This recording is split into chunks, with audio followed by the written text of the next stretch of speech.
Salut, vous avez décidé de démarrer la création de contenu mais vous êtes perdu, vous ne savez pas comment vous y prendre. Alors vous avez peut-être décidé du coup de passer à l'action pour créer votre contenu sur vos réseaux sociaux ou sur les autres plateformes internet.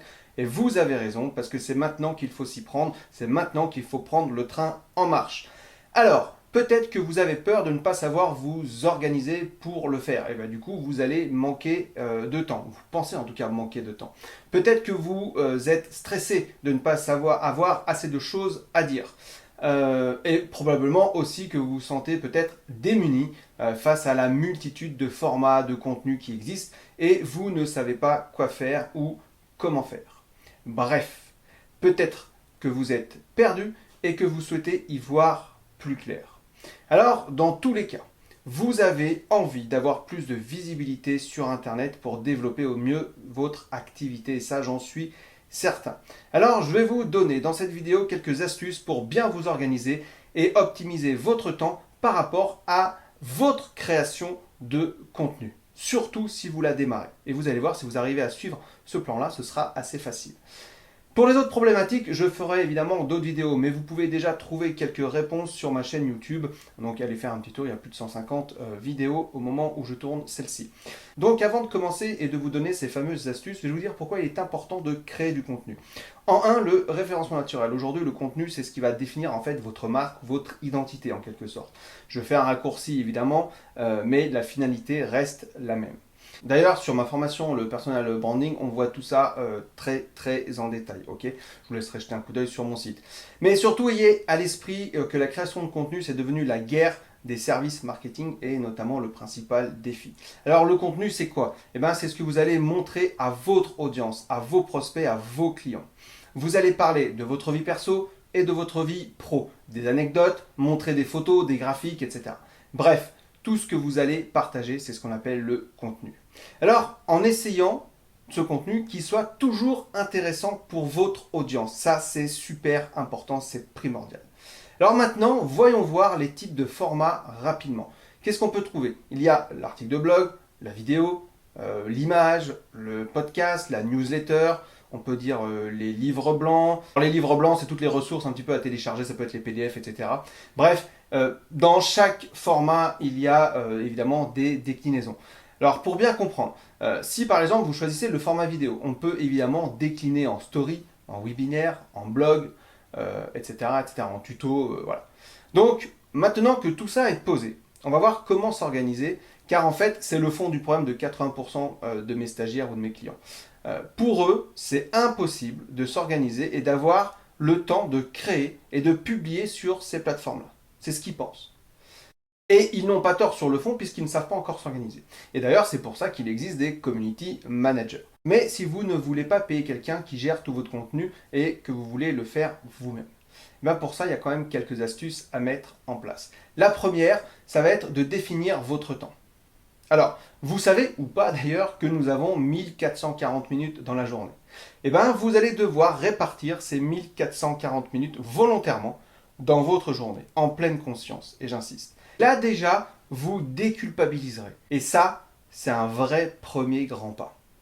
Et en avant le pas, évidemment.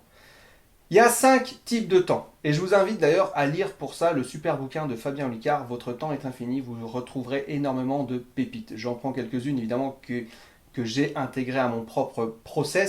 Mais il va falloir définir déjà vos 5 types de temps. Il y a le temps professionnel. Alors c'est là n'importe quelle seconde dépensée ayant pour but de gagner une somme d'argent immédiatement sur le long ou moyen terme. D'accord? Ça c'est une seconde de temps professionnel. Ok?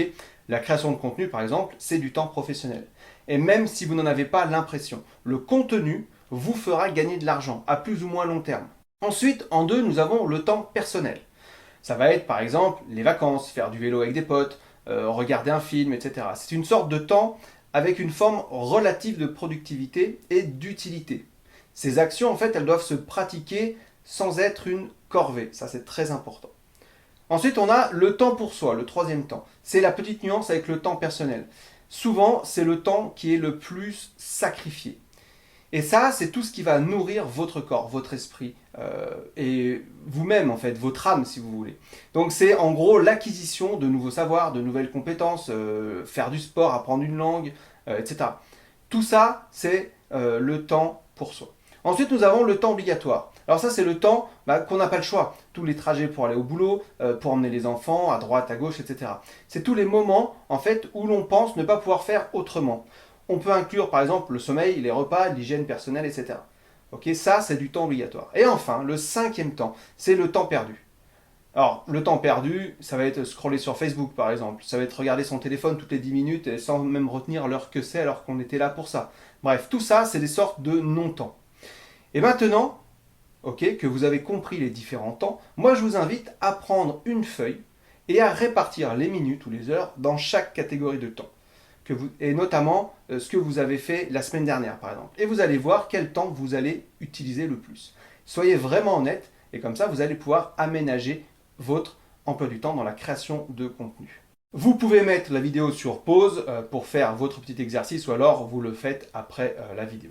Donc quand vous l'aurez fait, eh ben, vous allez prendre en fait conscience de ce que vous allez pouvoir optimiser. Ça, c'est très important. Et maintenant, voyons voir comment vous organiser pour la création de contenu. Admettons que vous souhaitez faire un défi, d'un contenu par jour pendant 30 jours. Alors moi, ce que je vous suggère, si vous vous lancez ce défi-là, premièrement, ça va être de lister les thèmes que vous pouvez aborder et qui sont évidemment liés à votre activité. Et après, on peut voir qu'il y a différentes façons d'aborder des thèmes ou de les traiter. Deuxièmement, ça va être de prioriser. Qu'est-ce que vous allez supprimer dans votre quotidien pour créer ce contenu-là? En troisième, ça va être de choisir un format de contenu au début qui sera facile à mettre en place pour vous. Évidemment, ça pourra évoluer au fur et à mesure de votre challenge. La quatrième chose à faire, ça va être de sortir vos agendas et de bloquer du temps pour la création de votre contenu.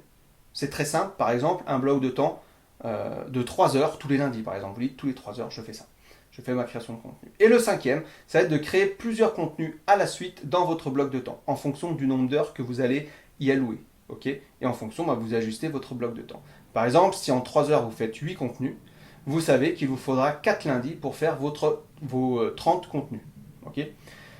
La sixième chose, ça va être, une fois que vous avez créé et finalisé au moins la moitié de votre contenu, vous pouvez commencer à publier. Sur une ou plusieurs plateformes. À vous de jauger le temps que ça va vous prendre.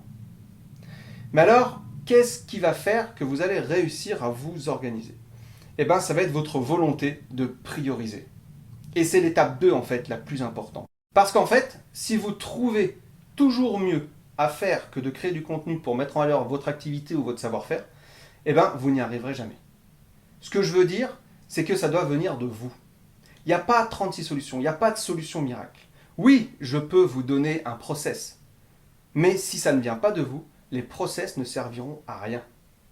Les gens sont remplis en fait d'excuses pour toujours reporter ce qu'ils n'aiment pas faire. La fameuse procrastination. Donc, priorisez-vous un bloc de temps professionnel pour votre contenu, parce que c'est du contenu professionnel. Et il se peut que vous deviez, évidemment, déclasser une autre tâche. Mais c'est la seule chose à faire. Prioriser et accepter le fait que d'autres tâches ne pourront pas se faire. Alors la bonne nouvelle, c'est que vous avez créé enfin du contenu. Alors, décider de créer du contenu, c'est bien. Passer à l'action et à l'étape suivante, c'est encore mieux. Pensez-y, sans action, vous avez beau décider de ce que vous voulez, eh bien, ça ne bougera pas. Si je vous dis, j'ai décidé de faire un régime, mais j'ai jamais commencé, est-ce que ça vous parle? Vous voyez ce que je veux dire? Donc, rien que pour ça, vous pouvez mettre un pouce vers le haut pour vous abonner, parce qu'il faut vous abonner, c'est tout. Allez, moi je vous dis à bientôt pour une prochaine vidéo et n'hésitez pas à mettre dans les commentaires si vous avez réussi à vous organiser pour créer votre contenu, ou autre d'ailleurs. Salut!